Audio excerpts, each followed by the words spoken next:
کو عبرت ہو اور آئندہ کوئی بھی یزید کی مخالفت پر آمادہ نہ ہو۔ سعادت القرنین میں بھی اس کا ذکر ہے۔ سفر کے دوران عجیب خوارق اور کرامات کا ظہور ہوا۔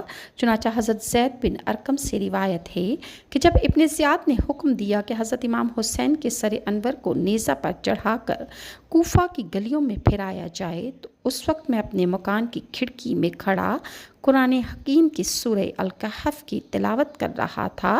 قرآن پڑھتے پڑھتے جس آیت کریمہ پر میں پہنچا تو سر اقدس حسین سے یہ آواز سنی، سورہ کہف کی آپ تلاوت فرما رہے تھے کہ میرا قتل اور میرے سر کو لیے پھرنا عجیب تر ہے، اور حقیقت بات یہی ہے کیونکہ اصحاب کہف پر کافروں نے ظلم کیا تھا لیکن قتل نہیں کیا تھا، اور حضرت امام حسین کو ان کے نانا جان کا کلمہ پڑھنے والوں نے مہمان بنا کر بلایا، پھر بے وفائی کی اور 3 دن بھوکا پیاسا رکھ کر شہید کر ڈالا تھا۔ یہ ضرور عجیب تھا۔ اس کا ذکر شواہد النبوت اور خصائص کبریٰ میں بھی پایا جاتا ہے۔ جب عشقیہ کی جماعت امام حسین کے سر مبارک کو لے کر پہلی منزل پر ایک گرجا گھر کے پاس رات گزارنے کے لیے اتری اور وہ سو گئے تو ان کے سامنے لوہے کا قلم غیب سے نمودار ہوا، اور اس قلم نے ایک قطرہ خون سے یہ لکھا، یعنی جنہوں نے حضرت امام حسین کو قتل کیا ہے، کیا وہ اس بات کی امید رکھتے ہیں کہ ان کے نانا جان قیامت کے دن ان کی شفاعت کریں گے؟ خصائص الکبریٰ میں بھی یہ واقعہ درج ہے۔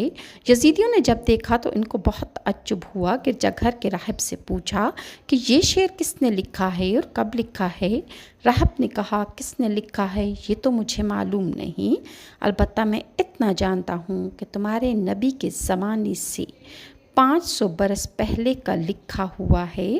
راہب نے جب شہیدوں کے سروں کو نیزوں پر اور چند بیویوں اور بچوں کو بحالت قیدی دیکھا تو اس راہب کا دل بھر آیا، اور دریافت کرنے پر جب اسے پورا واقعہ معلوم ہوا تو وہ کہنے لگا، معاذ اللہ، تم لوگ کتنے برے آدمی ہو کہ اپنے نبی کی اولاد کو قتل کر ڈالا اور پھر ان کے بال بچوں کو قیدی بنائے ہوئے پھر رہے ہو۔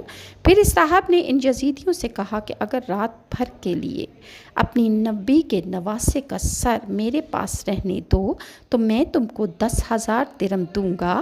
لہٰذا وہ لوگ راضی ہو گئے۔ راہب نے رقم ادا کر کے حضرت امام حسین کے سر مبارک کو لے لیا اور